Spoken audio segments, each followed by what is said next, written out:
السلام علیکم۔ رضا علی حجویری آپ کی خدمت میں، گنج بخش فیض عالم، مظہر نور خدا، ناکسارہ پیر کامل، کامل آرا رہنما۔ ہمارا مقصد تصوف اور معرفت پر 1000 سال پہلے لکھے جانے والی اپنے پیر و مرشد حضرت داتا گنج بخش علی حجویری رحمۃ اللہ علیہ کی مایہ ناز تصنیف کشف المحجوب کی روشنی میں تصوف اور معرفت آپ کے سامنے بیان کرنا ہے۔ جس کتاب کے متعلق حضرت خواجہ نظام الدین اولیاء رحمۃ اللہ علیہ فرماتے ہیں کہ جس شخص کو مرشد کامل کی تلاش ہو وہ حضرت داتا گنج بخش علی حجویری رحمۃ اللہ علیہ کی کتاب کشف المحجوب کو پڑھے، اسے مرشد کامل کی رہنمائی ملے گی۔ روحانیت اور روحانیت کی تلاش میں رہنے والوں کے لیے ہم نے روحانیت کے 9 پردوں کا ذکر الگ الگ ویڈیو میں کر دیا ہے، جو آپ ہمارے یوٹیوب چینل پر ترتیب سے دیکھ سکتے ہیں۔ آج ہم آپ کے سامنے تصوف اور معرفت اور روحانیت جس علم پر انحصار کرتے ہیں وہ کیا ہے اور کیسے حاصل ہوتا ہے بیان کریں گے۔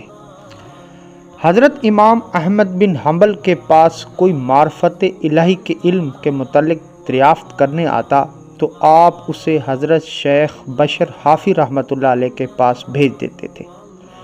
آپ کے اس عمل سے آپ کے شاگردوں کو کوفت ہوتی تھی اور عرض کرتے تھے کہ آپ امام الوقت ہیں، آپ سائلوں کو ایک مست صوفی کے پاس کیوں بھیجتے ہیں؟ آپ رحمۃ اللہ علیہ جواب دیتے تھے کہ وہ مجھ سے افضل ہیں، کیونکہ مجھے اللہ کے احکام کا علم ہے اور حضرت بشر حافی رحمۃ اللہ علیہ کو اللہ تعالیٰ کا علم ہے۔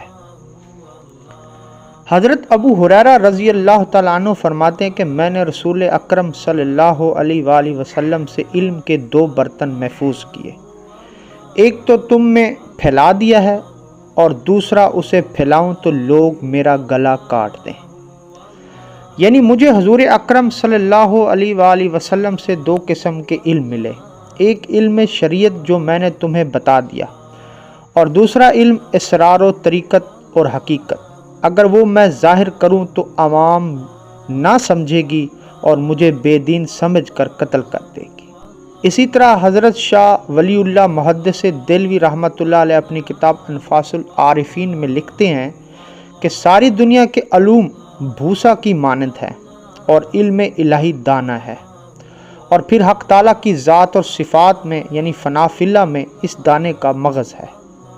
اس سے ظاہر ہے کہ عالم وہ ہے جو ذات و صفات حق تعالیٰ کا عارف بھی ہے اور ذات و صفات حق تعالیٰ کے ساتھ واصل کا درجہ بھی رکھتا ہے۔ اس سے کم عالم وہ ہے جو ذات و صفات کا علم رکھتا ہو لیکن مقام فنا فی اللہ سے بے بہرہ ہو۔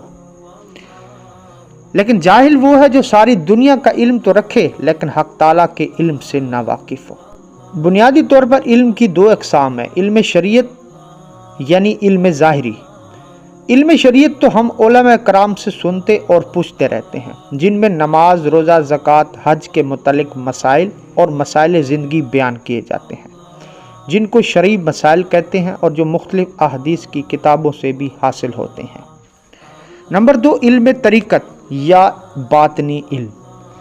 یہ وہ علم ہے جس میں سارے باطنی علوم، علم الہی، علم لدنی، علم حقیقت اور علم معرفت سب شامل ہیں۔ اب ہم آپ کے سامنے علم طریقت کیسے حاصل ہوتا ہے اور علم شریعت اور طریقت میں فرق کیا ہے بیان کرتے ہیں۔ جیسا کہ کلمہ طیب لا الہ الا اللہ محمد رسول اللہ میں لا الہ الا اللہ حقیقت ہے اور محمد رسول اللہ شریعت ہے، جیسا کہ کلمہ طیب میں اقرار توحید حقیقت ہے اور فرمان الہی پر عمل کرنا شریعت ہے، لیکن ارباب ظاہر کی سمجھ میں جو چیز نہیں آتی وہ اس کا انکار کر دیتے ہیں اور اصول دین کا انکار خطرناک ہے۔ شریعت ضابطہ حیات ہے اور اس ضابطہ حیات پر عمل کرنا طریقت کہلاتا ہے۔ شریعت ایک راستہ ہے اور راستے پر چلنے کا نام طریقت ہے، اور جس منزل مقصود کی طرف یہ راستہ لے جاتا ہے اسے حقیقت کہتے ہیں،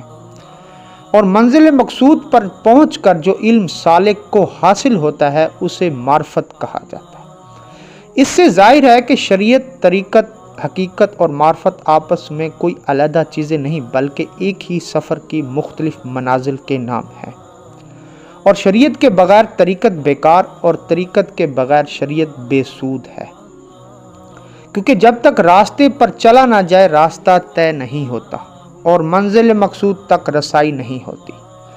دوسرے الفاظ میں شریعت ایک ضابطہ حیات کا نام ہے، ضابطہ حیات پر عمل کرنے کا نام طریقت ہے،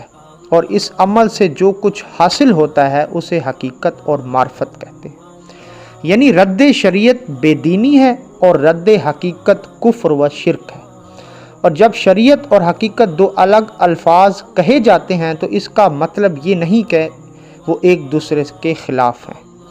بلکہ بتایا یہ جاتا ہے اور کہا جاتا ہے کہ یہ ایک ہی چیز کے دو حصے ہیں، جیسا کہ ایک درخت کا ایک تنا ہوتا ہے اور اس کی کئی شاخیں۔ چنانچہ شریعت دراصل حقیقت کی ایک شاخ ہے،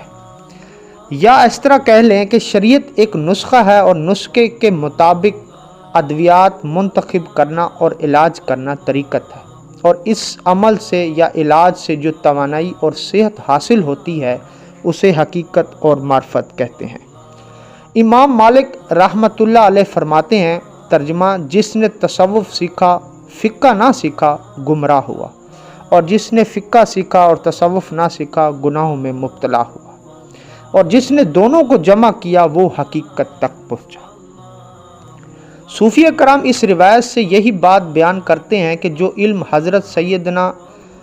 ابو ہریرہ رضی اللہ تعالیٰ عنہ نے چھپا کر رکھا تھا وہ علم باطنی اور علم طریقت کا علم ہے۔ لیکن اب سوال پیدا یہ ہوتا ہے کہ شریعت کا علم تو کتابوں اور احادیث سے انسان سمجھ سکتا ہے اور دیکھ سکتا ہے،